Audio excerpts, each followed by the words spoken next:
నమస్తే welcome to big talk నేను భాగ్యశ్రీ. మాజీ army chief general MM Naravane రాసిన 4 స్టార్స్ ఆఫ్ డెస్టినీ అనే పుస్తకం పార్లమెంటును కుదిపేసింది. కాంగ్రెస్ అగ్రనేతలు రాహుల్ గాంధీ, ఖర్గేలు ఈ పుస్తకంలోని పలు అంశాలను ప్రస్తావించడానికి ప్రయత్నించడంపై సభలో గందరగోళం నెలకొంది. అప్రచురిత పుస్తకంపై సభలో ప్రస్తావించకూడదని కేంద్రం వ్యక్తం చేసింది. మరోవైపు లోక్సభలో ప్రధాని మోదీని చుట్టుముట్టేందుకు కాంగ్రెస్ సభ్యులు ప్లాన్ చేశారని, అందుకే మోదీని ఫిబ్రవరి 4న సభకు రావద్దని ముందుగానే సూచించామని స్పీకర్ ఓం బిర్లా చెప్పారు. ఇదిలా ఉంటే స్పీకర్ ఓం బిర్లా ఏకపక్షంగా వ్యవహరిస్తున్నారని, అవిశ్వాస తీర్మానం ప్రవేశపెట్టేందుకు విపక్షాలు రంగం సిద్ధం చేస్తున్నాయి. అసలు నరవణే ఆత్మకథలో ఏముంది, ఎందుకు కేంద్రం అడ్డుకుంటోంది, ఇలాంటి అంశాలపై ఇవాళ బిగ్ టాక్ లో చర్చిద్దాం.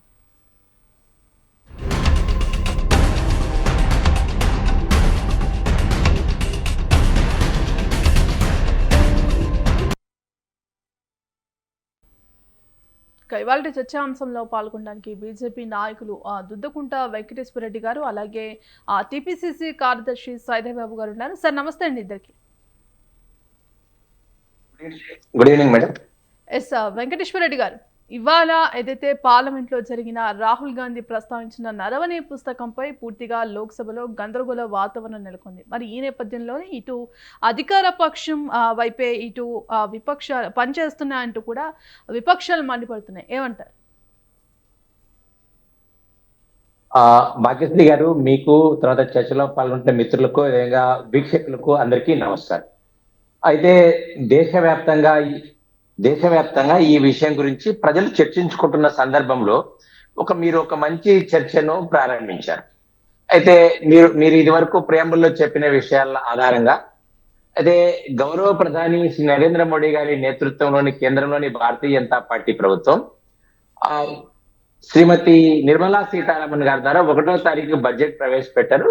వికసిత భారత్ బడ్జెట్ 2047కు ఈ దేశం అభివృద్ధి చెందుతుందన్న విషయం మీద చర్చ జరుగుతున్న సందర్భము, తర్వాత బడ్జెట్ సమావేశాలు జరుగుతున్న సందర్భంలో గౌరవ రాష్ట్రపతి గారు వారు ప్రసంగించారు లోక్సభలో, ఉభయ సభలకు ఉద్దేశించి.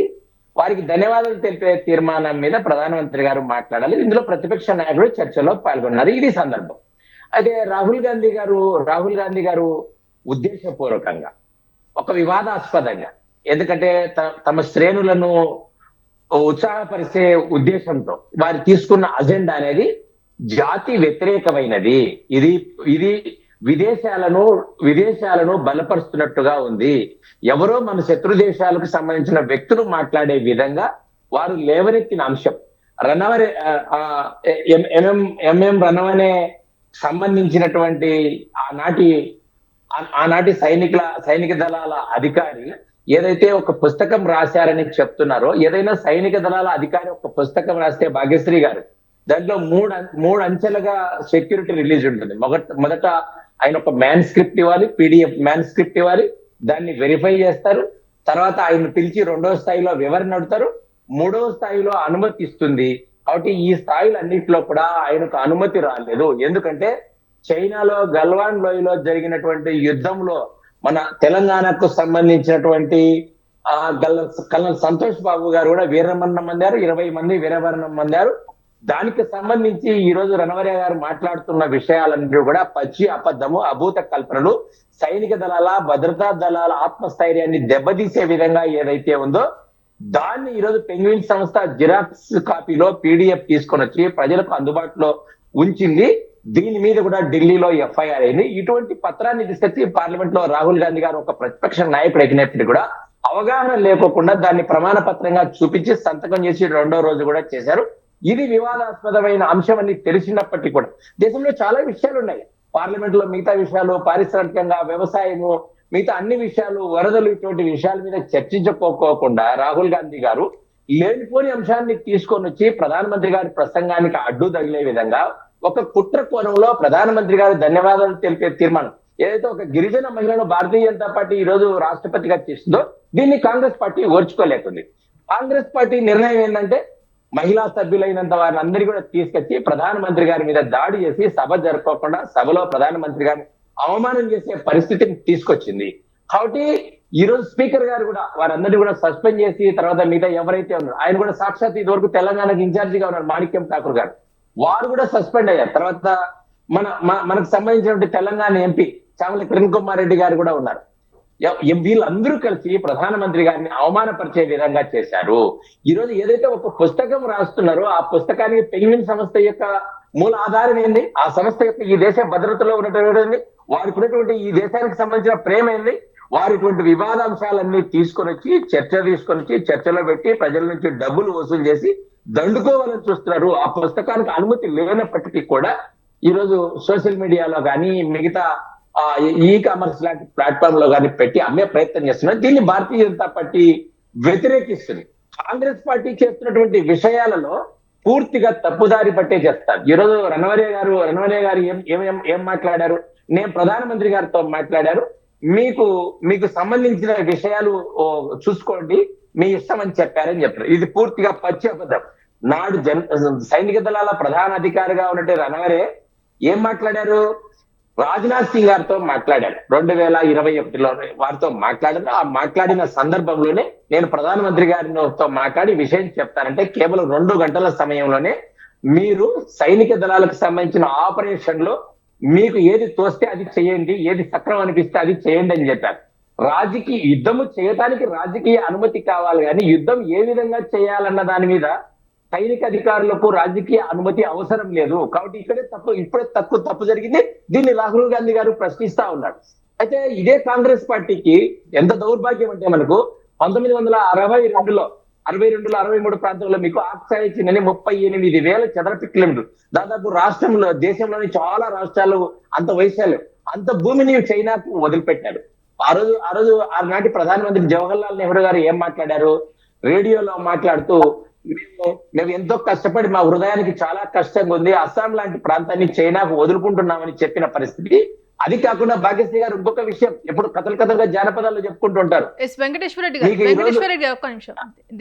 లోక్సభ అంటే దేశ అభివృద్ధి సంబంధించి కూడా చర్చించుకోవాలి. ప్రతి ఒక్కరికి ఇక్కడ లోక్సభలో మాట్లాడే అవకాశం ఉండాలి. ఇది ప్రజాస్వామ్యబద్ధంగా మాట్లాడాల్సిన ప్రతి ఒక్కరికి ఇక్కడ హక్కు ఉంది. మరి ఈ నేపథ్యంలో ఒక పుస్తకంపై గురించి కావచ్చు, ఏదైనా అంశం గురించి మాట్లాడేటప్పుడు ఇక్కడ పదే అడ్డుకుంటున్నారంటూ కూడా కొంత ఆరోపణలు వినిపిస్తున్నాయి. ఎందుకు స్పీకర్ నరం అనే పుస్తకం గురించి మాట్లాడినప్పుడు పదే అడ్డుకుంటున్నారు? ఇదెందుకు అసలు? అంటే ఒక సభ్యునిగా ఆ పార్లమెంట్ లో మాట్లాడే అవకాశం ఉండదంటారా? భాగ్యశ్రీ గారు మీరు మంచి విషయం మాట్లాడు. నరవణే గారు రాసిన పుస్తకం గురించి మాట్లాడదని చెప్పారు కానీ మిగతా విషయాలు మాట్లాడకూడదని చెప్పేది లేదు. ఎందుకంటే జాతీయ భద్రతకు సంబంధించిన విషయాలు ఆ పుస్తకంలో ఉన్నాయి. ఎందుకంటే మన శత్రు దేశాలు మన దేశంలో ఏదైతే యుద్ధానికి సంబంధించిన విషయాలను ఈ రోజు మనం క్షేత్రస్థాయిలో మనం బ్యాటిల్ పోర్ లో మనం ఏదైతే ప్రదర్శిస్తాయో ఆ విషయాలన్నిటి కూడా బయటపడతాయి. ఇప్పుడు అదే ఈ విధంగా బయటపడాయి. ఇవన్నీ కూడా చైనాకు తెలిసిపోతున్నాయి ఈ విషయాలు. ఒక రకంగా వీళ్ళందరూ కూడా చైనాకు ఏజెంట్లుగా పనిచేస్తుంది. ఎందుకంటే కాంగ్రెస్ పార్టీకి చైనాకు సంబంధించినటువంటి కమ్యూనిస్టు పార్టీతో మిగతా అక్కడ ఉన్నటువంటి స్థానిక ప్రభుత్వాలతో కాంగ్రెస్ పార్టీ యొక్క ఒక ట్రస్ట్ కు సంబంధించి 400 కోట్ల రూపాయల నిధులు కూడా గతంలో తీసుకోవడం జరిగింది. వాళ్ళకి బయలాటరీల ఒప్పందం కూడా జరిగింది. ఇది కాంగ్రెస్ పార్టీ యొక్క అదే ఈ రోజు ఈ పుస్తకంలో ఉన్న విషయాలను చర్చించకూడదని స్పీకర్ గారు రూలింగ్ ఇచ్చారు తప్ప వేరే విషయాలు చర్చించలేదని చెప్పారు. ప్రత్యేకించి ఇదే విషయాన్నే పట్టుకొని రాహుల్ గాంధీ గారు నేను దీన్ని మాట్లాడతాను ప్రధానమంత్రి గారు ఆ రోజు అనుమతి ఇవ్వలేదని. యుద్ధము చేయటానికి క్యాబినెట్ గాని రాజకీయ అనుమతి గాని అవసరం కానీ యుద్ధంలో ఏం చేస్తారన్న విషయం మీద రాజకీయ అనుమతి తీసుకోవాల్సిన అవసరం లేదని కాంగ్రెస్ పార్టీకి కానీ కాంగ్రెస్ పార్టీలో ఉన్నటువంటి నేతలకు కానీ తెలియదు. మన దురదృష్టవశాత్తు ప్రతిపక్షము 2014 నుంచి 19 వరకు 19 నుంచి 24 వరకు ప్రతిపక్షం లేదు. ఇప్పుడు వీళ్ళకు దురదృష్టవశాత్తు మనకు ప్రతిపక్షం వచ్చిన కారణంగానే ఈ రోజు ఇటువంటి విషయాలు లేవనెత్తుతున్నారు. ఎందుకంటే అసంబద్ధమైన విషయాలు, జాతి వ్యతిరేకమైన విషయాలు, ఈ విషయాలు ఏదైతే ఒక పుస్తకం పబ్లిష్ కాకుండానే అందులోని విషయాలను ఎట్లా ప్రస్తావన చేస్తారు? చైనాకు అనుకూలంగా మన సైనిక శక్తి సామర్థ్యాలను బలహీనపరిచే విషయమే. ఎందుకంటే మన సైనిక దళాల విషయాలను బలహీనపరిచే విషయం, ఆత్మస్థైర్యం దెబ్బతినే విషయం, మన వ్యూహాత్మక విషయాలన్నిటి కూడా ఆ రోజు గల్వాన్ లో అయితేనేమి ఆ ప్రాంతంలో జరిగిన విషయాలన్నిటి కూడా వాళ్ళు దేశంలో చర్చ జరగాల, ఈ విషయాలన్నీ చైనాకు తెలాలా, మనం బలహీనంగా ఉండాలన్న విషయం ఉంది. ఇంకొక విషయం కూడా మీ ముందు ఉంచుతాను 2004 నుంచి 14 వరకు కాంగ్రెస్ రైట్. పార్టీకి రక్షణ శాఖ మంత్రిగా ఉన్నటువంటి ఏకే ఆంటోనీ గారు, భాగ్యశ్రీ గారు నాటి ప్రతిపక్ష నేత ఒక ప్రశ్న అడిగితే, మీరు మీరు ఏదైతే గల్వాన్ లోయ తర్వాత ఈ రోజు లడ్డాఖ్ ఆ ప్రాంతంలో సైన్యాలను మోహరిస్తున్నారా అంటే చైనా కోప్పడుతుందని చెప్పారు. భారతదేశం సైన్యాలను మోహరిస్తే ఆ ప్రాంతంలో చైనాకు కోపం వస్తుందని చెప్పారు. వీళ్ళ దేశభక్తి కలిగిన వాళ్ళు ఈ దేశాన్ని రక్షించే వాళ్ళ. కాంగ్రెస్ పార్టీ ఇటువంటి తప్పులన్నీ చేస్తూ 38,000 చదరపు కిలోమీటర్ల భూమిని చైనాకు అప్పగించిన పార్టీ ఈ రోజు ఈ రోజు భారతీయ జనతా పార్టీ ప్రభుత్వం చైనాను మోకరిలేటుగా చేసి వెనక్కి పంపించింది. 2 లక్షల మంది సైనికులను మీకు ఈ రోజు లడ్డాఖ్ లో మోహరించింది. తర్వాత ఒక పెద్ద సైన్యాన్ని కూడా ఆ ప్రాంతంలో దించి ఆపరేషన్లు చేస్తున్నటువంటి పరిస్థితులలో ఈ రోజు కాంగ్రెస్ పార్టీ తర్వాత భారతీయ జనతా పార్టీ నేతృత్వంలోని ప్రధానమంత్రి గారు మీరు తక్కువగా అంచనా వేస్తూ మాట్లాడుతున్నారు. అంటే గతంలో వీళ్ళైతే ఓడిపోయినటువంటి చైనాతో ఓడిపోయినటువంటి ప్రభుత్వానికి అధినేతలుగా ఉన్నటువంటి నెహ్రూ, వారి వారసత్వం, వారి ఫోర్ ఫాదర్స్ ఈ రోజు రాహుల్ గాంధీ గారు క్షమాపణ చెప్పాలి ఈ విషయానికి. అది తగుదనమ్మా అని ఈ రోజు ఈ విషయాలు పట్టించుకోకుండా ప్రధానమంత్రి గారిని తప్పుపడుతూ నేను ఈ విషయాన్నే మాట్లాడతాను అని అంటున్నారు. క్షేత్రస్థాయిలో ఇటువంటి విషయాలన్నింటిలో ప్రజలకు అర్థమవుతున్నాయి భాగ్యశ్రీ గారు. సో మొత్తానికి ఈ పుస్తకంలో పలు అంశాలను ప్రస్తావించడానికి ఇప్పటికే ఇటు కాంగ్రెస్ అగ్రనేతలు ప్రయత్నించినప్పటికీ కూడా స్పీకర్ పదే అడ్డుకుంటున్నారంటూ కూడా ఇటు ఆరోపణలు వ్యక్తమవుతున్నాయి. మరి డిబేట్లో జాయిన్ అవ్వడానికి రాజకీయ విశ్లేషకులు బండారు రామ్మోహన్ గారు జాయిన్ అయ్యారు. సార్ నమస్తే అండి. ఎస్ రామ్మోహన్ గారు, ఇవాళ స్పీకర్ ఓం బిర్లాపై అవిశ్వాస తీర్మానం పెట్టేందుకు కూడా ఇటు విపక్షాలు సిద్ధమయ్యి అసలు దేశ పార్లమెంటులో ఈ పరిస్థితి ఎందుకు వచ్చిందంటారు? భాగ్యశ్రీ గారు, మీకు అట్లాగే మిత్రుడు విదుకొండ వెంకటేశ్వరరెడ్డి గారు, సైదాబాబు గారు, అట్లాగే స్వతంత్ర టీవీ ప్రేక్షకులు నమస్కారం. వెంకటేశ్వరరెడ్డి గారు చెప్పిన విషయాలతో నేను ఏకీపిస్తున్నాను. అంటే రాజకీయంగా కాకుండా సాంకేతిక అంశాలు ఏకీపిస్తున్నాను. మోడీ గారు తప్పు చేస్తే లేదమ్మా, మోదీ గారి మీద విమర్శలు చేయొద్దని నేను అంటలేను. విమర్శలు చేయడం చాలా విమర్శలు ఉన్నాయి. కాంగ్రెస్ పార్టీ దాన్ని విడిచిపెట్టి మిగతా వాటి వెంటబడడం వల్ల ఈ సమస్య వస్తుంది అంటున్నాను. స్పష్టంగా ఇంతకుముందు వారు చెప్పారు కదా, నేను గత 3-4 రోజులు ఇదే మాట్లాడుతున్నాను. ఆ 3 దేశాల దానిలో మొట్టమొదటిగా స్క్రిప్ట్ ఇచ్చారు, అక్కడి నుంచి అనుమతి లభించలేదు. అయినా సరే అమెజాన్ ఆ పుస్తకాన్ని నరవణి వేసిన పుస్తకాన్ని వేసి మళ్ళీ ఆన్లైన్ లో అమ్మకానికి పెట్టి మళ్ళీ వెనక్కి తీసుకుంది. ఎందుకంటే కేసులు అవుతాయని వెనక్కి తీసుకుంది. అది వారు చెప్పింది వాస్తవం. మళ్ళీ చరణంగా కాకుండా ఆ విషయాలు మళ్ళీ మాట్లాడకుండా ఉండడం కోసం వారితో నేను ఏకీపిస్తున్నా ఆ విషయాలు. సరే, మోడీ మీద విమర్శలు చేయొద్దా? చేయాలి, గట్టిగా మాట్లాడితే ఈ ప్రభుత్వాన్ని కూడా ప్రశ్నిస్తున్నాను. ఈ మధ్యన మొన్న ఏదైతే ఆ మహిళా ఎంపీలు ప్రధానమంత్రి మీద దాడి చేయడానికి పూనుకోరని తీవ్రమైన ఆరోపణ స్పీకర్ గారు చేశారు. ఆ విషయంలో నేను ఏమంటున్నాను, ప్రభుత్వ వైఫల్యం అంటున్నాను. ఒక సభలనే మన ప్రధానమంత్రి రక్షణ లేకపోతే మరి ఎవరికి ఉన్నట్లు లెక్క? ఎప్పుడు ఎక్కడనో దూరంగా పోతున్నారు, ఎక్కడనో తీవ్రవాదుల ప్రాంతాలకు పోతున్నారు, అటువంటిప్పుడు రక్షణ లేదు అంటే అది కూడా తప్పే. ఎందుకంటే మన ప్రభుత్వం చేయాల్సిన పని అదే కదా. రాష్ట్ర ప్రభుత్వాల చేతిలో మనకు శాంతి భద్రతలు ఉంటే హోంమంత్రి కానీ ప్రధానమంత్రి పోయినప్పుడు ఇంకా జాగ్రత్తలు ఎక్కువ తీసుకున్నారు. చాలా జడ్ కేటగిరీ కాదు, ఇంకా రకరకాల భద్రత ఉంటుంది కదా. అంటే మన ఇంట్లోనే మనకు రక్షణ లేదని ఎవరైనా పెట్టుకుంటారా ఎవరైనా?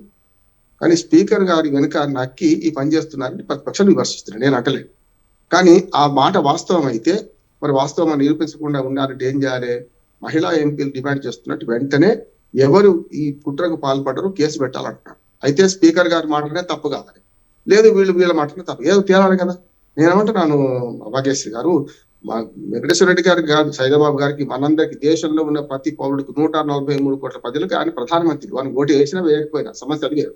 అట్లాగే మన ముఖ్యమంత్రి కానీ వాళ్ళు మీ ముఖ్యమంత్రి, మీ ప్రధానమంత్రి, మా ప్రధానమంత్రి అని మాట్లాడుకుంటే సరైనది కాదు. అందుకని ఏమంటున్నా అంటే దేశ భద్రతకు సంబంధించిన విషయం ఆ పుస్తకం అయితే మన పార్లమెంట్ భద్రతకు సంబంధించిన విషయం నేను అంటున్నాను. పార్లమెంట్ సాక్షిగా గతంలో ముష్కరుడు దాడి చేస్తే అది లోపల దాకా పోలేదు. కానీ చాలా మంది ఏమన్నారు, ఆ పార్లమెంట్ మెంబర్ నిజంగా దాడి చేసి చచ్చిపోతే బాగుంటుంది అని కూడా మాట్లాడిన వాళ్ళు మహానుభావులు ఉన్నారు. అంటే అంత కోపం ఉంది ప్రజలకు కూడా. కొన్నిసార్లు ఏంటంటే పార్లమెంట్ మెంబర్ ఇట్లా చేస్తున్నారని కోపం ఉంది. అంతేందుకు మన రేణుకా చౌదరి గారు ఏం మాట్లాడింది, ఆమె ఒక కుక్కని తీసుకొని లోపలికి వచ్చి ఆ కుక్క గురించి మాట్లాడితే లోపల ఉన్న వాళ్ళు వాళ్ళే అనేది. మరి నువ్వు కూడా అదే కదనమ్మా. ఇప్పుడు ఒకవేళ అడుచు పెడితే మనందరూ 4,000 మన దిక్కుంటాయి కదా. ఆమె ఇంకా విలేకరులతో మాట్లాడు ఇది ఎందుకు అంటే బావు అని మాట్లాడింది. అందుకని మనను మనం అవమానించుకుంటామంట. రేణుకా చౌదరి గారు ఆ మాట మాట్లాడడం అనేది తప్ప. ఇవాళ స్పీకర్ గారు ఏదైతే చర్చకు అనుమతించవు, గ్యారెంటీ చెప్తున్నా, ఆ పుస్తకం గురించి అనుమతించవు కాదట్లేదు. కానీ ఆ ముష పెట్టుకొని మోడీ గారు ఎందుకు రాలేదంటే స్పీకరే ఇంకెవరైనా సభ్యులు బీజేపీ సభ్యులు ఆరోపించారు అనుకోండి, దాన్ని లైట్ గా తీసుకుందాం, అది కూడా తప్పే. బీజేపీ సభ్యులు కూడా గౌరవ పార్లమెంట్ సభ్యులు కనుక మన ప్రధానమంత్రికి రక్షణ లేదు అని మాట బీజేపీ సభ్యులన్నా ఇంకెవరన్నా తప్పే, అది తేల్చాల్సిన అవసరం ఉంది. కానీ స్వయంగా స్పీకర్ గారి, అంటే దాని హెడ్ మాస్టర్ అమ్మా, స్పీకర్ అనేవాడు ఆ సభకు మొత్తం హెడ్ మాస్టర్ లాంటి వాడు, ఓ ప్రిన్సిపాల్ లాంటి వాడు. అది ఆ ఆవరణలో ఏం జరిగినా కూడా మిగతా పోలీసులు ఎవరు జోక్యం చేసుకోవడం వీల్లేదు అంటున్నాడు. అప్పుడు ముష్కరులు మన పార్లమెంట్ మీద దాడి చేసినప్పుడు కూడా కేసు పెట్టింది ఎవరు? జాతీయ భద్రతా దళాలు ఆదేశించి స్పీకర్ గారు కార్యదర్శి ద్వారా కంప్లైంట్ ఇచ్చారు. ఇప్పుడు కూడా నేనేమంటున్నాను అంటే, మన మహిళా ఎంపీలు కానీ ఏ ఎంపీలు అయినా సరే, ప్రతిపక్ష ఎంపీలు అయినా కానీ గౌరవ ఎంపీలు అందరూ సమానమే కదా. ఇప్పుడు ఎట్లుంటది అంటే, కోర్టు నేను అడ్వకేట్ గా మీద కూర్చున్న జడ్జికి ఎంత విలువ, నేను అడ్వకేట్ నాకెంత విలువ. మేము మనకు మన కూడా మన లీగల్ ఆఫీసర్స్ అంటాం, అడ్వకేట్లు కూడా అంత విలువ ఉండదు, కాపాడుకుంటూ లేకపోతే వేరు. కానీ వాళ్ళ పార్లమెంట్ సభ్యులందరూ ప్రతిపక్షంలో ఉన్న అధికార పక్షాలు అందరూ గౌరవ సభ్యులే కదా. తన గౌరవ సభ్యుల మీద, తన క్లాస్ లో ఉన్న పిల్లలు అనుకుందాం కోసేపటికి వీళ్ళ మీద దాడి చేయాలని పూనుకున్నారు అని అంటే, హెడ్ మాస్టర్ మానిటర్, ఇప్పుడు మనకు ప్రధానమంత్రి ఆ సభకు monitor, principal class teacher speaker కదా. అటువంటిప్పుడు మానిటర్ మీద దాడి చేయబోయే మిగతా పిల్లల మీద ఆరోపణ చేసిన స్పీకరు ఖచ్చితంగా చర్య తీసుకోవాలని ఎఫ్ఐఆర్ దాఖలు చేయమంటున్నాను నేను వాళ్ళ మీద. ఎందుకంటే మన ప్రధానమంత్రికి పార్లమెంట్ సాక్షిగా భద్రత లేదంటే ఈ దేశాలు ఎక్కడ లేనట్టే లెక్క అంటున్నాను, మిగతా చోట్ల లేనట్టే లెక్క. నెంబర్ 1. ఇక రెండో చెప్తాను, ఈ మొత్తం కుంభకోణం జరిగిన దానిలో అసలు విషయం మర్చిపోయి, నిజంగా ప్రభుత్వం చేసే చెడ్డ పనులు కానీ అప్పుడు విధానాలు కానీ ప్రశ్నించాల్సిన అవసరం ఉంది, ప్రతిపక్షం చేయాలి. కానీ వెంకటేశ్వర రెడ్డి గారు ఒక మాట మర్చిపోయారు, వారికి అందిస్తున్నాను. ఏంటంటే, గతంలో సుప్రీంకోర్టు ఏమన్నదంటే 2-3 సార్లు రాహుల్ గాంధీని బంధనిచ్చి చౌకీదార్ చోర్ హాయ్ అంటే, అట్లానే మోడీలందరూ దొంగలు ఎందుకుంటారంటే, ఈ విషయాన్ని కూడా మందలించింది గతంలో సుప్రీంకోర్టు. ఏం మందలించిందంటే, మీరు చైనా బార్డర్కి వెళ్ళి చూసి వచ్చిండ్రా, చైనా ఇండియా బార్డర్కి చూసి వచ్చిన సుప్రీంకోర్టు ఈ వివాదం సుప్రీంకోర్టులో ప్రస్తావనకు వచ్చినప్పుడు సుప్రీంకోర్టు ఏమన్నదంటే, మీరేమైనా అక్కడికి పోయి చూసి వచ్చిండ్రా, ఎట్లా చెప్పగలుగుతున్నారు, దేశ భద్రత గురించి ఇట్లాంటి మాటలు మనం బయట మాట్లాడొద్దా అన్నది. ఇప్పుడు ఏమైంది, బయట మాట్లాడొద్దు అంటే పార్లమెంట్ ఇమ్యూనిటీ ఉంటుంది పాడాయి. సుప్రీంకోర్టు కూడా పార్లమెంట్ లో మాట్లాడిన దానికి ఏం చేయలేదు, కనుక పార్లమెంట్ లో మాట్లాడింది రాహుల్ గాంధీ అంటున్నారు. రాహుల్ గాంధీ ప్రతిపక్ష నాయకుడు. యాక్చువల్గా ఇంతకుముందు వెంకటేశ్వర గారు ఏంటంటే, ప్రతిపక్షం ఉన్నది 44 సీట్లతో ఒకసారి, 52 సీట్లతో ఒకసారి, ప్రతిపక్ష నాయకత్వ స్థానం దక్కలేదు సార్, అంతే కదా. ప్రతిపక్ష నాయకుడిగా క్యాబినెట్ హోదా లభించింది ఈసారి. కనుక ఆనాటి కంటే కాంగ్రెస్ పార్టీ ఎదుగుతుందా లేకపోతుందా? ఒకనాడు 44 ఉన్నది, 2014లో 52కి వచ్చింది, 2019లో ఇప్పుడైతే 99కి వచ్చింది కదా, ఒక్కటి దాకా 100 కదా. దీన్ని ఇంకా హూందాగా చేయాల్సిన పని ఉండే నేను అంటున్నాను. అందుకనే రాహుల్ గాంధీ గారు విదేశీ మాటల ఈ విషయంలో కొత్త తప్పుడు మాటలు మాట్లాడుతున్నారు అంటున్నాను. ఆడ ఉందా లేదా తర్వాత సంగతి. రెండోది కూడా చెప్తున్నాను, విదేశ గడ్డ మీదకి పోయినప్పుడు మనం మాట్లాడేటప్పుడు మన భారతదేశాన్ని అవమానించొద్దు. నేనేమంటే, ఎన్నికల ఫార్సు, ఎన్నికలు పనికిరానివి. నిజంగా నెహ్రూ కాలం నుంచి ఇప్పటిదాకా ఈవీఎం కానీ అంతకుముందు బ్యాలెట్ కానీ మన ఎన్నికల వ్యవస్థ ఎంత గొప్పదంటే, 2000 అమెరికా చాలా గొప్ప దేశం అంటాం కదా, పురాతన ప్రజాస్వామ్య దేశం అంటాం కదా, మనమే అతిపెద్ద ప్రజాస్వామ్య దేశం కదా. అమెరికాలో 2000లో ఒక ఎన్నిక జరిగితే ఆల్గోరే ఓడిపోయిండు, సీనియర్ బుష్ గెలిచిండు. ఆనాడు సీనియర్ బుష్ గెలిచిండని ప్రకటించడానికి ఆల్గోరే ఒప్పుకునేదాకా ప్రకటించాలి అంటే, అంత దుర్మార్గం ఎలక్షన్లలో అంత అంబిక్విటీ ఉంటుంది. మన తప్పు ఉండదు. 3 వ్యవస్థలు బాగా పనిచేస్తాయి మన ఇండియాలో. ఏ పార్టీ ఉన్నా, కాంగ్రెస్ ఉన్నా, రేపు బీజేపీ ఉన్నా, వాడు ఇద్దరే కదా రాజ్యం చేసింది. 60-20 వాళ్ళు 60 ఉంటే ఇప్పుడు 20 ఉన్నారు, అంతే తేడా. 5 నెలలు సంకీర్ణ ప్రభుత్వాలు. నేనేమంటానంటే, మిగతా ఎన్నికల వ్యవస్థలు అధ్వానంగా ఉంటాయి, నెలల తరబడి లెక్కింపు జరుగుతుంది, నెలల తరబడి అంబిగ్యూటీ ఉంటుంది, అధికార మార్పిడి తొందరగా జరగదు. కానీ మన దగ్గర ఒకటేమో ఇమ్యునైజేషన్ అంటే పూర్తి స్థాయిలో టీకాల కార్యక్రమం బ్రహ్మాండంగా జరుగుతుంది, 140 కోట్ల ప్రజలకు ఒక మాట. రెండోది ఏంటంటే జనాభా లెక్క బ్రహ్మాండంగా చేస్తాం మనం. మూడోది ఎన్నికల వ్యవస్థ. ఈ ఎన్నికల వ్యవస్థని అవమానించి ఎన్నికల ఫార్సు, మా దగ్గర ప్రజాస్వామ్యం లేదని అక్కడికి పోయి మాట్లాడతారు రాహుల్ గాంధీ గారు బయట దేశాలకు. అందుకని భారతంలో ఒక ఉదాహరణతో ముగిస్తాను నేను. భారతంలో ధర్మరాజు అంటాడు, కౌరవులు పాండవులు మేము కొట్లాడుకున్నప్పుడు మేము 5 వాళ్ళు 100 మంది, కానీ బయటకు పోయి మా మీద ఎవరైనా దాడి చేస్తే మాత్రం మేము 105 అంటున్నాం. నేనేమంటున్నా, ప్రతిపక్షాన్ని నా వినతి ఏంటంటే, అధికార పక్షమైన ప్రతిపక్షం ఇక్కడ లోపల కొట్లాడుకుందాం, మనం ఎన్ని విధానాల మీద విభేదిద్దాం, కానీ అంతిమంగా బయట దేశాల ముందు పలచరగా అవద్దంటున్నాను. రాహుల్ గాంధీకి నా విజ్ఞప్తి ఏంటంటే, చాలా ఎదిగండి అంటున్నాను. అందుకనే ఎదిగిన రాహుల్ గాంధీ ఇటువంటి పనులు చేయడం వల్ల సుప్రీంకోర్టు లాంటి మొట్టికాయలు కొట్టించుకుంటున్నాడు. ఇక్కడ కూడా ఆయన మిగతా అంశాల మీద మాట్లాడితే అభ్యంతరం లేదు, స్పీకర్ మీద మాత్రం నాకు అభ్యంతరం ఉంది. ఏంటంటే, కేసు పెట్టాలి, ఎవరు దొంగలో ఎవరు ఈ దాడికి పూనుకుంటారో. పెట్టకపోతే అవాస్తవమైన ఆరోపణలే గౌరవ సభ్యుల మీద ఆయన చేసినట్టు అవుతుంది. రైట్. సాయిదేవ్ బాబు గారు, మరి ఇవాళ లోక్సభలో జరుగుతున్నదైతే ఆ రాహుల్ గాంధీ ప్రస్తావించిన నరవనే పుస్తకంతో ఈ ఏదైతే మొదలైన గందరగోళం ఇప్పటి వరకు ఆ స్పీకర్ పై ఇటు అవిశ్వాస తీర్మానం వరకు వచ్చింది. మరి దీని అంతటికి కారణం పూర్తిగా అధికార పక్షమేనా? ఇటు ఆ విపక్ష ఎంపీలు కావచ్చు, ఇటు కాంగ్రెస్ కు సంబంధించిన ఎంపీల బాధ్యత లేదంటారా? ఓకే, నమస్కారం అండి. ప్యానెల్లో ఉన్న సభ్యులందరికీ కూడా నమస్కారం. ప్రముఖంగా మనకు ఈ మధ్య కాలంలో బాగా వినిపిస్తున్నటువంటి ఈ పార్లమెంట్ సమావేశాలు వినిపిస్తున్నటువంటి ఈ నిర్వహణ సబ్జెక్ట్ ఏదైతే ఉందో అది రాష్ట్రపతి గారి రాష్ట్ర ప్రసంగం తర్వాత ధన్యవాదాలు చెప్పేటువంటి తీర్మాన కార్యక్రమం తర్వాత జరిగినటువంటి విషయం. అందులో ప్రముఖంగా ప్రతి పార్లమెంట్ సెషన్ లో కూడా రాష్ట్రపతి ఈ ప్రసంగం తర్వాత తీర్మానం చేసే ఏదైతే సెషన్ ఉంటుందో ఆ సెషన్ లో ప్రతి ప్రతిపక్ష నేతకు కానీ పార్లమెంట్ సభ్యులకు కానీ ప్రశ్నలు అడిగే హక్కు ఉంటుంది. అందులో భాగంగానే ఏదైతే ఈ ఇండియా చైనా బార్డర్ సంబంధించి అగ్నిపథకు సంబంధించి రాహుల్ గాంధీ గారు ప్రముఖంగా నిర్వహణ గారి బుక్ లో రాసినటువంటి విషయాలని కోట్ చేస్తూ ప్రస్తావించడం జరిగింది. అందులో ప్రభుత్వము కోట్ చేసినటువంటి విషయాల మీద ఏదైనా వివరణ ఇస్తే ఇవ్వాలి, ఓకే అది సభలో లేని వ్యక్తుల గురించి మాట్లాడొద్దు, ఆ బుక్ ఇంకా ప్రింట్ కాలేదు అని చెప్పడం జరిగింది. వాస్తవానికి ఆ బుక్ ని 2023లోనే అమెజాన్ లో స్వయంగా నిర్వహణ గారు ట్వీట్ కూడా చేశారండి. నిర్వహణ గారు 2023లో ట్వీట్ కూడా చేశారు.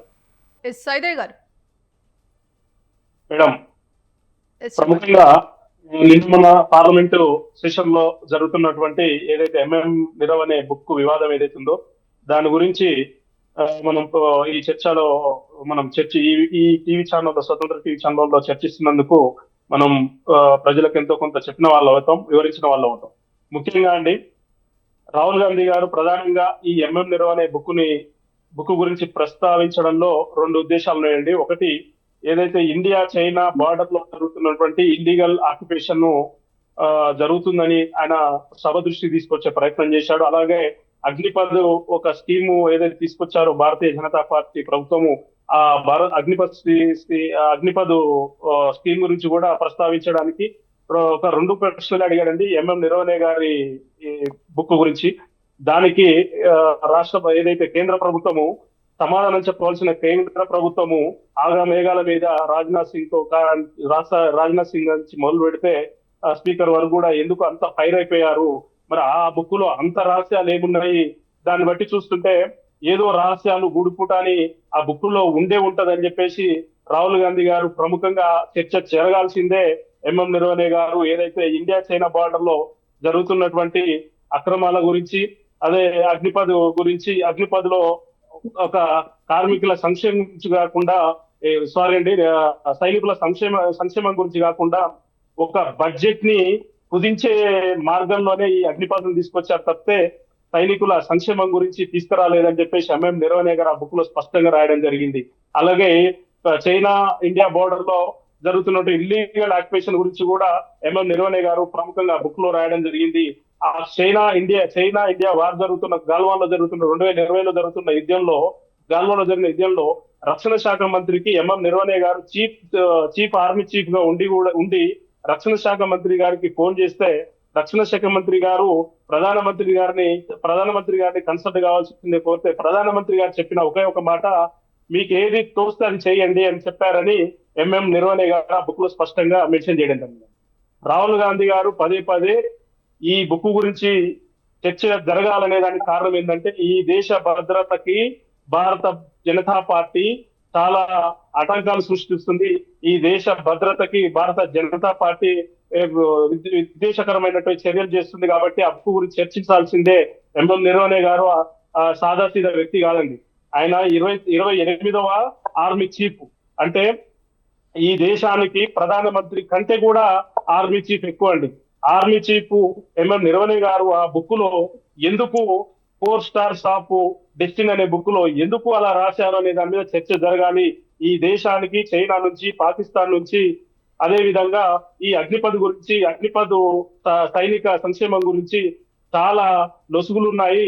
ఈ దేశాన్ని నిర్వీర్యం చేసే కుట్ర బీజేపీ చేస్తుందనే ఉద్దేశంతో మన రాహుల్ గాంధీ గారు ఆ ప్రశ్న గురించి, ఆ బుక్ గురించి పదే పదే ప్రస్తావించడం జరిగిందండి.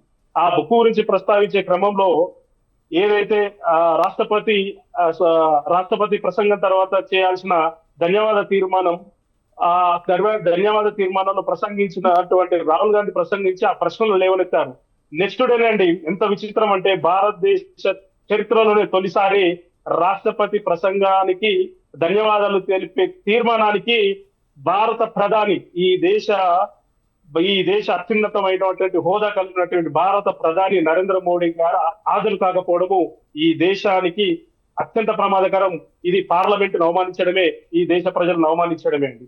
మీరు భారత ప్రధాని గారు ఎందుకు రాలేదని, భారత ప్రధాని గారు ఇప్పుడు బుక్కు గురించి మాట్లాడాలని ముందే మాకు ఇంటిమేషన్ ఇవ్వాలని స్పీకర్ గారు చెప్పారు. రాహుల్ గాంధీ గారు ఏ విధంగా అయితే చెప్పారో, రేపు భారత ప్రధాని గారు సభకు రారు అని ముందే ఎందుకు చెప్పలేదండి స్పీకర్ గారు? అంత సడన్ గా అకస్మాత్తుగా ఏదో తప్పు చేసిన వాళ్ళ తప్పించుకొని ఇంట్లో అంటే కూర్చొని ఇక్కడ లోక్సభలో నా ఆ మీద ప్రధాని మోదీపై చుట్టుముట్టేందుకే, దాడి చేసేందుకే ఏదైతే లోక్సభకు ఇది అండి రావద్దంటూ ఒక కూడా భారత స్పీకర్ ప్రధాని, చెప్పారంటూ కూడా ఒక కొంత స్పీకర్. ఆరోపణలు వినిపిస్తున్నాయి. మరి ఏమంటారు? అవునండి, నేను పదే పదే చెప్తున్నానండి, భారత ప్రధాని గారిని అవమానపరచడమే. స్పీకర్ గారు తప్పు చేశారనేది స్పష్టంగా తెలుస్తుంది. ఒక పార్లమెంట్ లో ఆ మాట చెప్పొచ్చా అండి? లేడీస్, మహిళా ఎంపీలు దాడి చేస్తారని ఎలా చెప్తారండి? ఇది అత్యంత సిగ్గుచేటు. వీళ్ళు ఏదో విదేశాలకు వెళ్లి రాహుల్ గాంధీ గారు భారతదేశాన్ని చులకన చేస్తున్నాడు, అవాకులు చవాకులు వెళ్తున్నారని విదేశాలకు వెళ్ళి, మీరు సొంత దేశంలో, బీజేపీ వాళ్ళు సొంత దేశంలో, సొంత పార్లమెంట్ లోనే భారత ప్రతిష్టని దిగదార్చిరండి. ఒక మహిళా ఎంపీలు దాడి చేస్తారని ప్రధానమంత్రి గారు రాకపోవడము, ఈ దేశ బార్డర్ కి ఎంత రక్షణ కల్పిస్తున్నారో, పార్లమెంట్ లో ఏ రక్షణ కల్పిస్తున్నారో దీన్ని బట్టే భారత ప్రధాని నరేంద్ర మోడీ గారి పరిపాలన ఏ విధంగా ఉందో మనందరికీ అర్థమవుతుంది. ఇలాంటి వ్యక్తి పార్లమెంటుకు వచ్చి సమాధానాలు చెప్పలేనటువంటి వ్యక్తి భారత సరిహద్దులు కాపాడుతాడంటే హాస్యాస్పదం. ఆ అనుమానంతోటే ఆ సరిహద్దులో జరుగుతున్నటువంటి లొసుగుల గురించే రాహుల్ గాంధీ గారు ప్రధానంగా స్పష్టంగా ఏదైతే ఎంఎం నిరవణి గారు రాసినటువంటి 4 స్టార్స్ ఆఫ్ డెస్టినీ బుక్ ని ఆధారంగా చూపిస్తూ పార్లమెంట్ లో మాట్లాడడం జరిగిందండి. ఆయన నిరవణి గారు ప్రముఖంగా చెప్పింది రెండే రెండు విషయాల గురించి అండి. ఒకటి, చైనా ఇండియా 2020లో జరిగినటువంటి గాల్వాన్ లో జరిగినటువంటి యుద్ధం సమయంలో జరిగినటువంటి ఒక అస్పష్టమైన నిర్ణయము, భారత ప్రధాని చేసినటువంటి అస్పష్టమైన ఒక భారత ప్రధాని దిశా నిర్దేశం చేయాలి. భారత సైనిక ఆర్మీ ఎలా చేయాలి, యుద్ధాన్ని ఎలా ఎదుర్కొనాలనే దిశానిర్దేశం చేయాల్సినటువంటి భారత ప్రధాని ఒక ఎంఎం నిరవణి గారికి మీకు ఏది వస్తే అది చేయండి అని చెప్పే స్టేజ్ లో దిగజారిపోయిందండి. ఇది అత్యంత హాస్యాస్పదం. ఇంకొకటి అండి, అగ్నిపథ్ స్కీమ్ గురించి అండి, సైనికుల సంక్షేమం కోసము కాకుండా ఎంఎం నిరవణి గారు స్పష్టంగా బుక్ లో మెన్షన్ చేసింది, సైనికుల సంక్షేమం గురించి కాకుండా సైనికులకి బడ్జెట్ ని కుదించడం కోసమే అగ్నిపథ్ అనే స్కీమ్ తీసుకొచ్చి 5 ఏళ్ల కాల పరిమితి పెట్టారు. ఇది భారత ఆర్మీకి చాలా దెబ్బ, దేశ రక్షణకు ఇది చాలా దెబ్బ అని ఎంఎం నిరవణి గారు స్పష్టంగా చెప్పారు. ఆ అంశాలు 100% అండి. భారత పార్లమెంట్ లో దేశ రక్షణకు సంబంధించిన ప్రతి విషయాన్ని కూడా చర్చ జరగాల్సిందే. ఆ హక్కు ప్రతిపక్ష నేతగా, ఎంపీగా రాహుల్ గాంధీ గారు ఆ పార్లమెంట్ లో ప్రశ్నలు అడిగే హక్కు ఉంటుంది. రాష్ట్రపతి ప్రసంగం తర్వాత ఇచ్చేటువంటి ధన్యవాద తీర్మానంలో ప్రతిపక్ష నేతలకు గాని, ఎంపీలకు గాని, మంత్రులకు గాని ప్రశ్నలు అడగాలి, ప్రశ్నలకు సమాధానం చెప్పాలి. అది రూల్, పార్లమెంట్ రూల్ ని ఉల్లంఘించి ఈ రోజు దేశాన్ని అసలు పార్లమెంట్ అంటే గౌరవమే లేదండి బీజేపీ వాళ్ళకి. పార్లమెంట్ చర్చ పెట్టండి, సబ్జెక్ట్ మీద చర్చ పెట్టండి, ఇండియా మన జిఎస్టీ మీద పెట్టండి అంటే వీళ్ళు ఎవరి దగ్గరికి వెళ్తారు? ఫిరోజ్ ఖాన్ దగ్గరికి వెళ్తారు, ఇంకొకరి దగ్గరికి వెళ్తారు. కానీ వీరు రాహుల్ గాంధీ గాని, కాంగ్రెస్ పార్టీ ఎంపీలు గాని లేవనెత్తిన ప్రశ్నల గురించి ఈనాటికి ఏ రోజు కూడా సరైన సమాధానం చెప్పలేదు. వీళ్ళు కాంగ్రెస్ ఎంపీలు ప్రశ్నలు అడిగిన ప్రతిసారి వీళ్ళు ఎక్కడికి వెళ్తారు? నెహ్రూ దగ్గరికి వెళ్తారు. కాంగ్రెస్ ఎంపీలు ప్రశ్నలు లేవనెత్తిన ప్రతిసారి ఎక్కడికి వెళ్తారు? రాహుల్ గాంధీ కాడికి వెళ్తారు. విదేశాలకు వెళ్తున్నాడు, విదేశాలకు వెళ్ళి రాహుల్ గాంధీ ప్రశ్నలు సంధిస్తున్నాడు. తప్పేమి లేదు. భారతదేశము ఆగమవుతుంది. భారతదేశాన్ని రక్షించాల్సిన బాధ్యత రాహుల్ గాంధీకి ఉంది. స్పష్టంగా బీజేపీ నాయకులు చెప్తున్నాండి, ఈ దేశానికి శ్రీరామ రక్ష రాహుల్ గాంధీ. ఎస్ వెంకటేశ్వర రెడ్డి గారు. వినిపిస్తుందండి?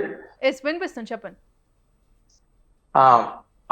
కాంగ్రెస్ ప్రతినిధి మాట్లాడినట్టుగా ఇప్పుడు మనకు ఒక 3 విషయాలు వారు లేవనెత్తారు. ఒకటి, పార్లమెంటులో ఎందుకు ప్రసంగం చేయలేదు అంటే 2004లో మన మన్మోహన్ సింగ్ గారు వారు ప్రసంగం చేయలేదు. ఆ రోజు దాని కాంగ్రెస్ పార్టీనే సమాధానం చెప్పారు. 2, అగ్నిపథ్ గురించి వారు మాట్లాడారు. అగ్నిపథ్ అనేది వారు సైనిక దళాల ప్రధాన అధికారిగా ఉన్నప్పుడే ఇక్కడ చర్చ పెట్టారు. వాళ్ళు ఏదన్నారంటే 10% రిజర్వేషన్ ఉండాలా ఎవరైతే ఇక్కడ పనిచేస్తున్నారో వాళ్ళందరికీ అన్నారు. దాన్ని కూడా పునరుద్ధరించడం జరిగింది. అదే విధంగా వారు తర్వాత నేను ఒంటరివాడిని అయిపోయానని ఆ బుక్ లో రాశాడు. 2 వచ్చేసి నీకు ఏది ఉచితమైతే అది చేయండి అని ఈ 2 అంశాలు మాట్లాడినారని చెప్తాను. అయితే ఇందులో చాలా స్పష్టంగా చెప్తుంది భారతీయ జనతా పార్టీ. ఏంటంటే యుద్ధము చేయటానికి క్యాబినెట్ అనుమతి, రాజకీయ అనుమతి, జాతీయ భద్రతా వ్యవహారాల కమిటీ అనుమతి అవసరము. యుద్ధము ఎట్లా చేయాలన్నది వారు సైనికాధికారే నిర్ణయం తీసుకోవాలా. దీన్ని బట్టే పూర్తి స్వేచ్ఛ ఇచ్చారు. కాబట్టి ఈ రోజు కర్నల్ సంతోష్ బాబు లాంటి వారు తక్కువ టీంతోనే చైనాను దాడి చేయడం జరిగింది. వాళ్ళందరూ కూడా మరణించడం జరిగింది. తర్వాత వందలాది మంది మరణించడం జరిగింది. కాబట్టి ఇది కాంగ్రెస్ పార్టీ ఏంటంటే భారతీయ జనతా పార్టీని ఇరుకుని పెట్టినామని ప్రయత్నం చేస్తుంది. కాబట్టి ఇది జాతీయ భద్రతను, తర్వాత మన శత్రు దేశాల సందర్భంలో దేశాన్ని ఇరుకుని పెట్టే ప్రయత్నం చేస్తున్నారు. కాబట్టి ఈ దేశానికి కాంగ్రెస్ పార్టీ ఏం చేస్తుందో తర్వాత ప్రజలు గమనిస్తున్నారు. కాంగ్రెస్ పార్టీ కూడా గమనించాలి. వీళ్లకు అనుభవ రాహిత్యంతో ఇటువంటి విషయాలన్నీ కూడా చేస్తున్నారు. ఎందుకంటే ఈ రోజు సైనిక దళాల ప్రధాన అధికారిగా పనిచేసేటువంటి వ్యక్తి ఈ రోజు జనరల్ నరవణే గారు ఏం మాట్లాడుతున్నారంటే అది అట్లాను ఇది ఇట్లాను మాట్లాడుతున్నారు బాధ్యతలు లేకోకుండా. కాబట్టి ఈరోజు ఎఫ్ఐఆర్ కూడా అయింది. ఆయన పెన్షన్ కూడా ఆగిపోతుంది రానున్న రోజులలో. కాబట్టి సైనిక దళాల అనుమతి తీసుకోకుండా కేంద్ర రక్షణ మంత్రి శాఖ అనుమతి తీసుకోకుండా బుక్ ను పబ్లిష్ చేశారో ఇది కాబట్టి చాలా తప్పిదమైన విషయం. దీనికి కాంగ్రెస్ పార్టీ మూల్యం ఖచ్చితంగా చెల్లిస్తుంది. ఎందుకంటే ఇది గతంలో వీళ్ళు చైనాకి చేసినటువంటి విషయాలన్నీ కూడా తెలుస్తాయి. తర్వాత పార్లమెంట్ లో ప్రధానమంత్రి గారి ప్రసంగం గురించి రాలేదు, స్పీకర్ వెళ్ళారు, స్పీకర్ ఇది తప్పని వీళ్ళు మాట్లాడుతున్నారు. ఇది పచ్చి అబద్ధం. ఎందుకంటే ఇక్కడ చూడండి, అక్కడ జరిగిన విషయాలు ఎవరైతే కాంగ్రెస్ పార్టీకి చెందినటువంటి మహిళా లోక్సభ సభ్యులు ఎవరైతే మాట్లాడుతున్నా ఉన్నటువంటి సందర్భంలో శివసేన కీలక వర్గమైనటువంటి షిండేకి సంబంధించిన ఎంపీని వాళ్ళు ఐడెంటిఫై చేయలేక ఉద్ధవ్ ఠాక్రే గారి మనిషి అని అనుకొని ఈ విషయం అంతా వారికి చెప్పారు. వాళ్ళు చేస్తున్న పని అంతా ఎట్లా దాడి చేయాలా, ప్రధానమంత్రిని ఎట్లా గరాలు చేయాలా, బ్యానర్ ఎట్లా తీసుకెళ్లాలా, పేపర్లు ఎట్లా చెల్లాలా, మిగతా ఆరోపణలన్నీ ఎట్లా చేయాలని ప్లాన్ అంతా స్క్రిప్ట్ అంతా పొరపాటున షిండేకి సంబంధించినటువంటి ఎంపీకి చెప్పారు. వారు ఉద్ధవ్ ఠాక్రే గారి ఎంపీ అనుకొని ఈ విషయం డైరెక్ట్ గా స్పీకర్ కి చెప్పడం వల్ల స్పీకర్ గారు ప్రధానమంత్రి గారిని సభకు రావద్దని వారించారు. కాబట్టి ఇది జరిగిన విషయం. దీని విషయం కూడా పార్లమెంటరీ కమిటీ గానీ దర్యాప్తు జరుగుతుంది. ఇది అంతర్గతంగా జరిగిన విషయం. పోతే కాంగ్రెస్ పార్టీకి ఈ దేశంలో ఉన్నటువంటి గిరిజన రాష్ట్రపతి ద్రౌపది ముర్ము గారిని గౌరవిస్తూ తర్వాత వాళ్ళకు ఏదైతే ధన్యవాదాలు తెలిపే తీర్మానం చేపడుతుందో దానికి వారికి ఇష్టం లేదు. ఈరోజు ఎవరిని అవమానించారు? ఒక మహిళను అవమానించారు. ఈ రోజు అదే విధంగా ఒక గిరిజన మహిళను అవమానించారు. అంటే వీళ్ళు ఓర్చుకోలేకున్నారు. ప్రధానమంత్రి గారు ఎవరైతే గిరిజన మహిళ ఉందో దాన్ని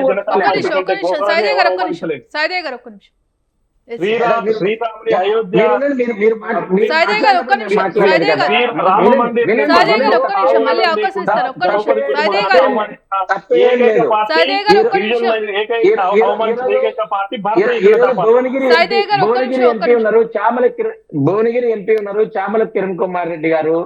అదే విధంగా ఇది ఇంతవరకు తెలంగాణకు ఇన్ఛార్జిగా ఉన్నటువంటి మాణిక్యం ఠాకూర్ గారు, ఈ రోజు మధురై ఎంపీ గారు, తర్వాత కేరళకు సంబంధించినటువంటి ఎంపీలు అందరూ ఉన్నారు.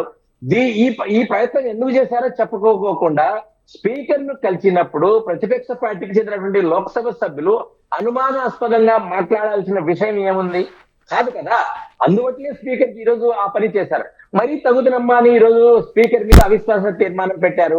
అవిశ్వాస తీర్మానం పెట్టనివ్వండి, వాళ్ళకి మెజారిటీ లేదు కదా. మెజారిటీ ఉంటే ప్రధానమంత్రి అయ్యారు, అన్ని విషయాలు చర్చకు వస్తాయి. తర్వాత 1 నెల రోజుల పాటు ఇదే స్పీకర్ గారు నేను ఆ సభకు రానని చెప్పారు. ఇది కూడా మనం గౌరవించవలసిన విషయమే. కాబట్టి కాంగ్రెస్ పార్టీ ఏం చేస్తుందంటే నిరుత్సాహంగా ఉన్నటువంటి కార్యకర్తలను మేము ఢిల్లీలో పోరాడుతున్నాము, క్షేత్రస్థాయిలో కూడా మీరు కూడా గట్టిగా ఉండండి, రానున్నది మందే అధికారము, మనం ఏమైనా చేయొచ్చు అన్న విషయాన్ని నూరిపోయడానికి బలవంతంగా కాంగ్రెస్ కార్యకర్తలను సమాయత్తం చేసే ప్రయత్నమే ఇది. కాబట్టి వారికి పూర్తిగా ఈ సందేశాలు అనుభవ రాహిత్యం అంతా ఈరోజు కాంగ్రెస్ పార్టీలోని కొంతమంది సీనియర్ ఎంపీలే మాట్లాడుతున్నారు. ఏం మాట్లాడుతున్నారంటే మనం ఈ విధంగా చేయవలసకుండా ఉండవలసిందే అని రాహుల్ గాంధీ గారికి అనుభవం లేక ఇట్లా చేస్తున్నారని వాళ్ళు ప్రైవేట్ గా వ్యక్తిగత సంభాషణలో మాట్లాడుకున్నటువంటి సందర్భం. ఇదే రాజ్యసభలో మల్లికార్జున ఖార్గే గారు లేచి నిలబడి మాట్లాడుతుంటే ఆయన వయసులో గౌరవించి ప్రధానమంత్రి గారు మీరు కూర్చొని కూడా స్లోగన్స్ ఇవ్వచ్చని చెప్పారు. మరి ప్రధానమంత్రి గారు సభను గాని మిగతా దేశంలోని రాజకీయ పక్షాలకు సంబంధించిన సీనియర్ సభ్యులను కానీ గౌరవించుకోకుండా ఎక్కడికి వెళ్ళారు? అంటే భారతీయ జనతా పార్టీ కానీ నరేంద్ర మోడీ గారు కానీ భారతీయ జనతా పార్టీ ప్రభుత్వం కానీ పార్లమెంట్ యొక్క ప్రజాస్వామ్యం యొక్క విలువలను పెంచడం కోసమే ప్రయత్నం చేస్తుంది. కాంగ్రెస్ పార్టీ దీన్ని ప్రజలకు తప్పుదోవ పట్టించే విషయంగా చూపిస్తుంది. ఎప్పుడే 2021లో జరిగినటువంటి విషయాలను, అది సైనిక దళాలకు సంబంధించిన విషయాలను ఒక పబ్లిష్ గాని పుస్తకం తీసుకొచ్చి ఈ రోజు బజార్లో పెట్టి భారతదేశాన్ని శత్రు దేశాలకు సంబంధించినటువంటి విషయాలను లీక్ చేస్తూ ఇక్కడి మన బలము బలహీనతలన్నీ కూడా వాళ్ళకి చెప్పే విషయం, మన స్ట్రాటజీస్ అంతా వ్యూహాత్మక విషయాలన్నిటి కూడా వెనక్కి తీసుకెళ్లే విషయం వాళ్ళకి అర్థమయ్యే విధంగా చేస్తున్నారు. దీన్ని ఏమనుకోవాలి? దీన్ని ప్రజలందరూ అర్థం చేసుకుంటున్నటువంటి సందర్భం ఇది. అంటే వీళ్ళు బడ్జెట్ మీద చర్చించాలని లేదు.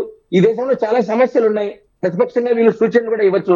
రైతు సమస్యలు ఇవ్వచ్చు, ఈ రోజు గిట్టుబాటు ధర, ఎంఎస్పి, ఇటువంటి విషయాలన్నీ కూడా మాట్లాడొచ్చు. లేనిపోని అంశము, ప్రాధాన్యత లేని అంశము, శత్రు దేశాలకు ఉపయోగపడే అంశాన్ని ఈ రోజు తీసుకొచ్చి లేవనెత్తుతున్నారు. ఈరోజు మిగతా పక్షానికి సంబంధించిన అందరూ కూడా దీన్ని తప్పుపడుతున్నారు. భాగ్యశ్రీ గారు, కాబట్టి దేశంలో ప్రజాస్వామ్యం రామ్మోహన్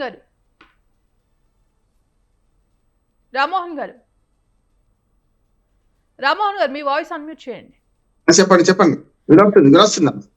రామ్మోహన్ గారు, ఇవాళ ఏదైతే జరుగుతున్న అంశం పూర్తిగా రాహుల్ గాంధీ ప్రస్తావించిన నరవనే అంశంతో ఈ గందరగోళం అంతా మొదలైంది. మరి ఆ సభలో ప్రతి ఒక్క సభ్యుడికి కూడా, ఏదైతే లోక్సభకు ఎన్నికైన సభ్యునికి ప్రతి ఒక్కరికి సభలో మాట్లాడే అవకాశం ఉంటుంది.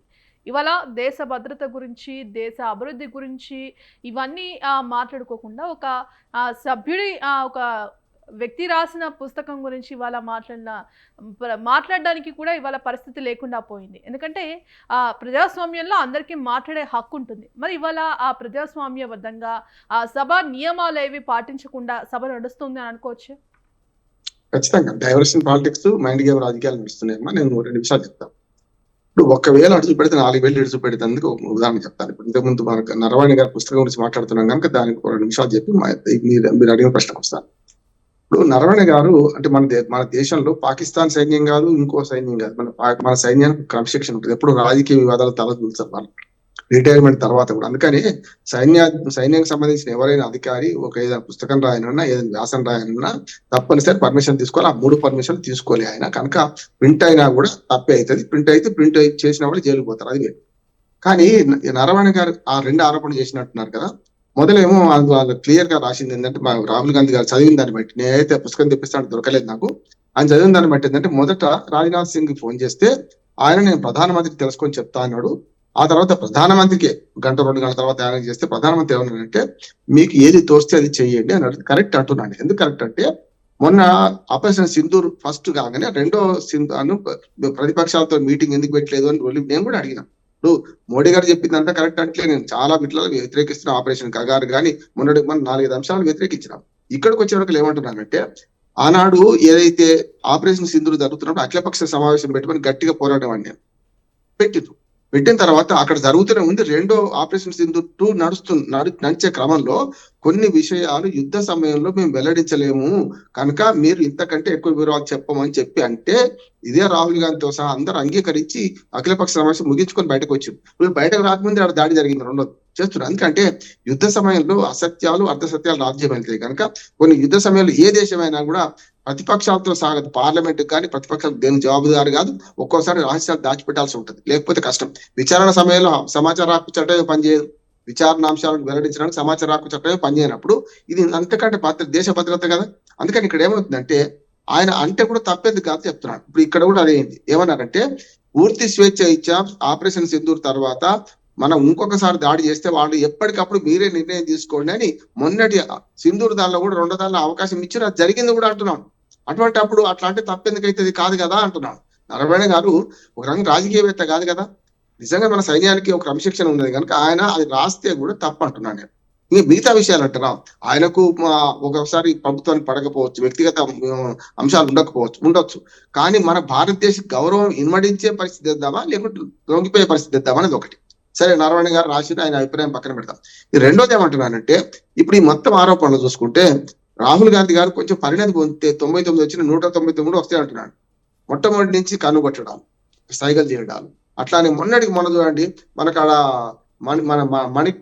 మన మణిద్వారం అనే దగ్గర సిక్కు ఎంపీని అవమానించండి, దేశద్రోహి, గద్దార్ అంటే ఆయన. ఇప్పుడు నేను ఒక మాట అనిపించడం అనుకుంటున్నాను నేను. ఇప్పుడు తెలంగాణలో సామెత ఉంది, తొవ్వలుగా ఎరిగి తొప్పులు పడ్డం అంటారు. దీన్ని తొవ్వలు కూర్చుంటే వాడే జరుగుమంటారు కదా పక్కన. ఇక్కడ ఏమైందంటే రాహుల్ గాంధీ గారే గద్దార్ పోతుండని చెప్పి అన్నాడు, ఏది సిక్కు ఎంపీని పట్టుకొని. ఆయన ఏమన్నాడు, నువ్వే దేశద్రోహి అన్నాడు. ఆయన అనిపించుకోవడం కదా, త్వంసుంటా పోనీ అక్కడికి ఆగలేదు. బిందేశ్వర్ దూబే ఏమన్నాడు, శాసన మన పార్లమెంట్ సాక్షిగా, మీరు ఒక్క పుస్తకం చూపెడితే నేను మొత్తం నెహ్రూ కుటుంబం గురించి పుస్తకాలు మొత్తం చేస్తా అన్నాడు. అంటే ఏమన్నట్టు ఇప్పుడు అని మళ్ళీ అనిపించుకోవడం. ఆ పుస్తకాలు ప్రింట్ అయినాయి, అవన్నీ కూడా ప్రింట్ కాక సైన్యాధ్యక్షులు రాసింది కాదు, ఏం కాదు, చాలా మంది రచయితలు రాసింది, అలాంటి వాడు మీలాంటి వాళ్ళు రాసింది. వాటిని ప్రస్తావిస్తే ఏమైతుంది, ఇప్పుడు నెహ్రూను గాంధీని వ్యక్తిత్వ హననం చేసే ప్రయత్నం బీజేపీ చేస్తుంది. స్పష్టంగా చెప్తున్నాను, గాంధీ నెహ్రూలను వ్యక్తిత్వ హననం చేస్తుంది, తప్పు. ఆనాడు పరిస్థితులలో ఎట్లా జరగాలో అప్పుడు జరిగింది. ఇప్పుడు మోడీ గారు మనం అమెరికాతో ఎందుకు ఒప్పందం కుదిరించుకుంటారంటే ఇంకో 10 ఏళ్ల తర్వాత మాట్లాడితే చెల్తదా, ఈ పరిస్థితులు ఇట్లా ఉన్నాయి, ఒప్పందం కుదిరించుకున్నారని మనం అంటాం.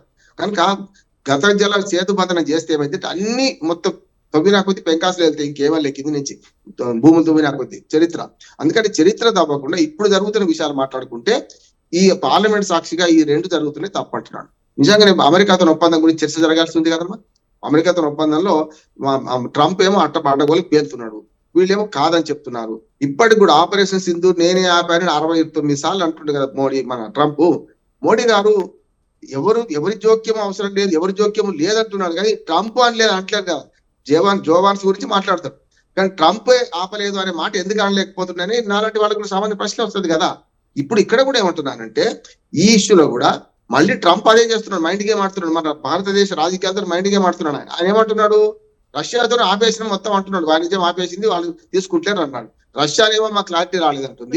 ఇప్పుడేమో క్లారిటీ ఇవ్వాల్సింది భారత ప్రభుత్వం ఏం చేస్తుంది, మౌనంగా ఉంటుంది. ఒక్కోసారి మౌనం కూడా ఒక భాష. పి వినోదరావు గారు ఎప్పుడో ఉన్నారు, మౌనం కూడా భాషే కావచ్చు. కానీ ఇట్లాంటి అంశాల పట్ల మనం మౌనంగా ఉంటే రష్యా ఏం చేసింది, ఇప్పుడు పక్కన పాకిస్తాన్ మద్దతు చేసి చర్య చేస్తుంది కదా. మనం ఇది కోపంతో చేస్తున్నా లేదా, ఆపుతున్నామా లేదా, రష్యాతో మొత్తం తెగదెప్పులు చేసుకున్నామా, ఆయుధాలు మన సమురు కొట్టలేమా అనే సంగతిని మన భారత ప్రధానమంత్రి లేకుంటే మన వాణిజ్య శాఖ మంత్రి ప్రకటించాలి కదా. కాకపోతే వాణిజ్య శాఖ మంత్రి నిన్న ప్రకటించాడు, ఏది పీయూష్ గోయల్ గారు ఏమన్నారంటే మన రైతులకు నష్టం చేసే ఏ అంశం కూడా మేము తీసుకోమన్నా, కానీ ఆల్రెడీ తీసుకున్నా ఇనే అంటున్నా. మీకు పత్తి దిగుమతి చేసుకుంటున్నారు. ఇవాళ నిన్నటి దాకా 8,110 రూపాయల పత్తి ధర వీళ్ళు దిగుమతి ఆర్డర్ ఇప్పుడు కాదు, మొన్నటిది అంతకు ముందే ఒప్పందంలో ఉన్న ప్రకారమే పత్తి దిగుమతి చేసుకోవడం వల్ల మన భారతదేశ రైతులు ఎంత నష్టపోయిందంటే 5,000కు 6,000కు అడ్డకి పావుసారి అమ్ముకోవాల్సి వచ్చిందమ్మా వగేశ్వరి గారు. అంటే ఒక్క పత్తి విషయంలో ఎంత జరుగుతుంటే రేపు డైరీ కానీ ఇతర కూరగాయలు కానీ ఇతర వాల్నట్స్ పేరు మీద అంటే మనకు వ్యవసాయ ఉత్పత్తులు ఇంకో రూపంలో తెస్తారు వాళ్ళు. అమెరికా వాళ్ళు తక్కువ లేం కాదు, మనం డైరెక్ట్ గా వద్దంటుంటే వాళ్ళు ఏం చేస్తారంటే వాల్నట్స్ రకరకాల ఆ వ్యవసాయ ఉత్పత్తులను పాలిష్ చేసి చిన్న చిన్న కవర్లలో కట్టి అవి మనకు దిగుమతి చేస్తారు. అవి కూడా మనం తినాల్సి వస్తుంది కదా. చాలా వరకు మన భారతీయ ఆహారం కానీ చాలా వరకు అక్కడి దిగుమతి అవుతుంది, మనం తింటున్నాం కూడా అంటున్నాను. అందుకనే ఈ విషయాన్ని ఒక జాగ్రత్తగా ఉండాలంటున్నాను. పార్లమెంట్ సాక్షిగా రెండు అధికార పక్షానికి ప్రతిపక్షానికి నా విజ్ఞప్తి ఏంటంటే మన భారత పార్లమెంట్ విలువలు తీయకండి. ఖచ్చితంగా పార్లమెంట్ లో జరిగి ఉంటే మహిళా ఎంపీలు కనుక ప్రధానమంత్రి మీద దాడి చేసే క్రమం ఉంటే స్పీకరు ముందు చర్యగా మార్షల్స్ ఉంటారు కదా, ప్రధానమంత్రి చుట్టూ నిలబెట్టాల్సి ఉంటే ఎవరో దాన్ని అంటున్నారు.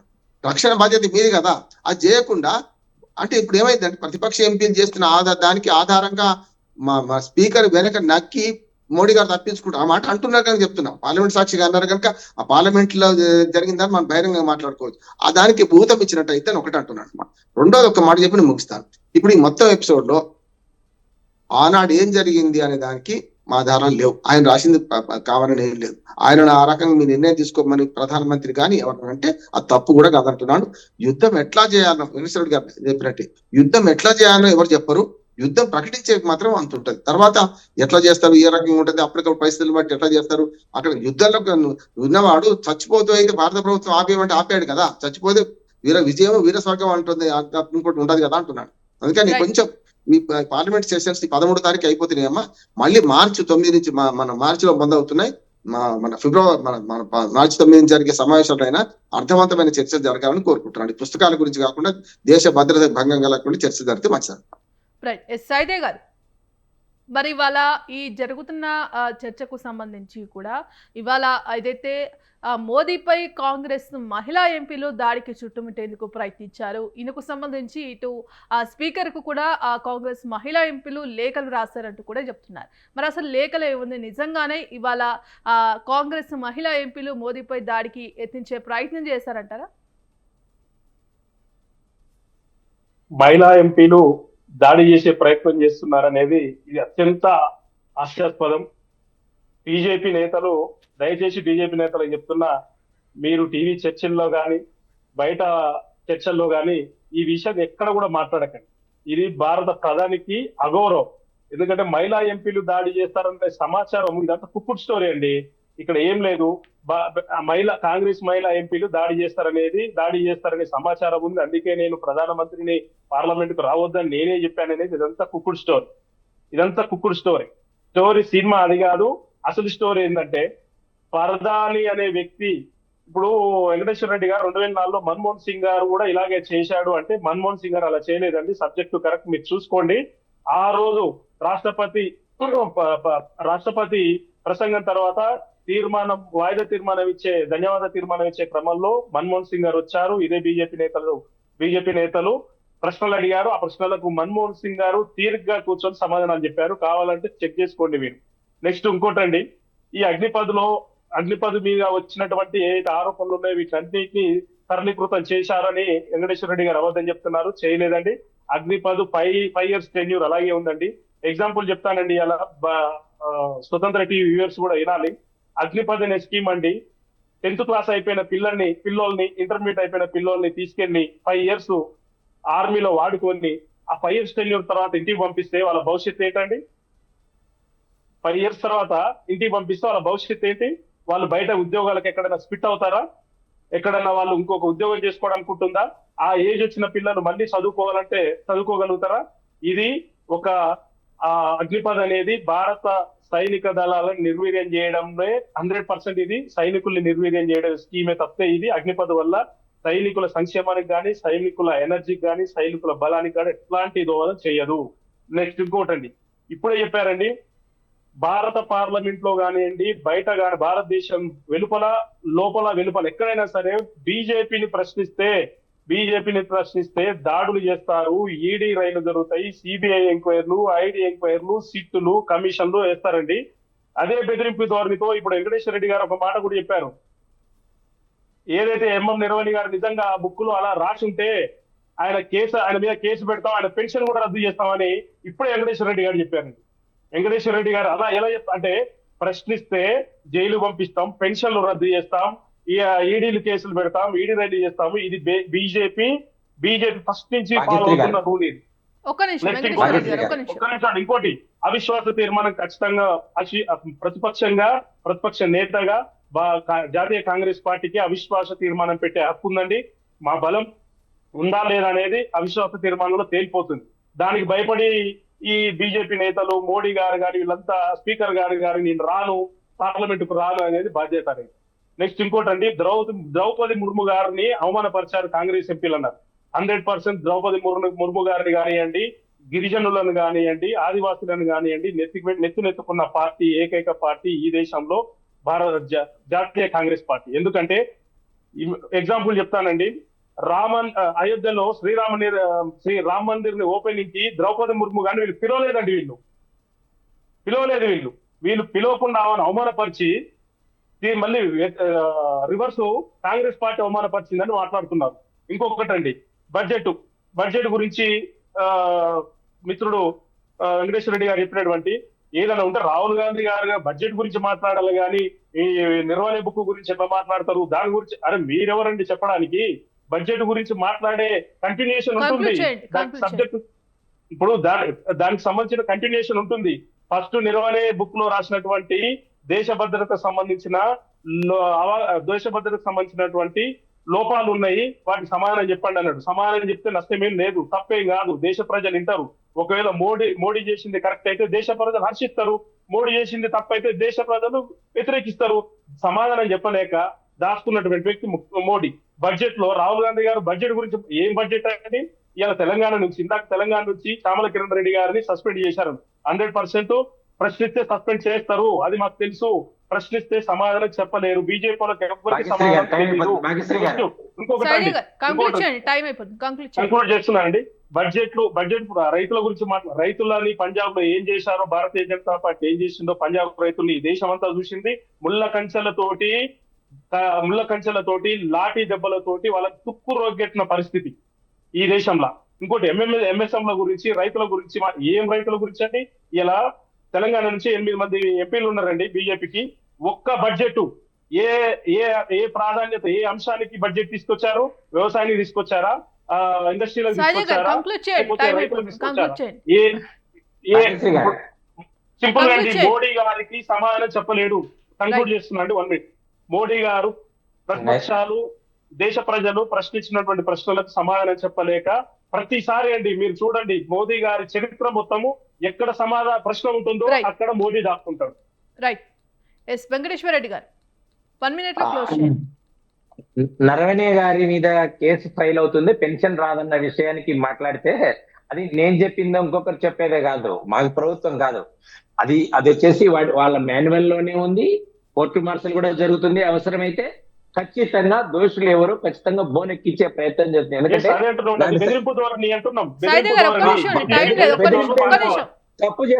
తప్పు చేస్తే ఇక్కడ చూడండి, తప్పు చేస్తే ఖచ్చితంగా చర్యలు ఉంటాయి. వదిలేసే సమస్య లేదు. బిర్యానీ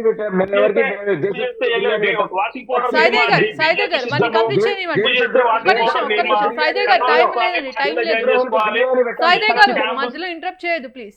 థ్యాంక్ యూ అండి. ఇక ఇవాళ డిబేట్ లో పాల్గొన్న రాజకీయ విశ్లేషకులు మల్లరు రామ్మోహన్ గారికి, అలాగే బీజేపీ నాయకులు దుద్దికుంట వెంకటేశ్వర రెడ్డి గారికి, అలాగే టీపీసీసీ కార్యదర్శి సాయిదేబాబు గారికి ధన్యవాదాలండి. ఇక ఇది ఇవాల్టి బిగ్ టాక్. కీప్ వాచింగ్ స్వతంత్ర న్యూస్.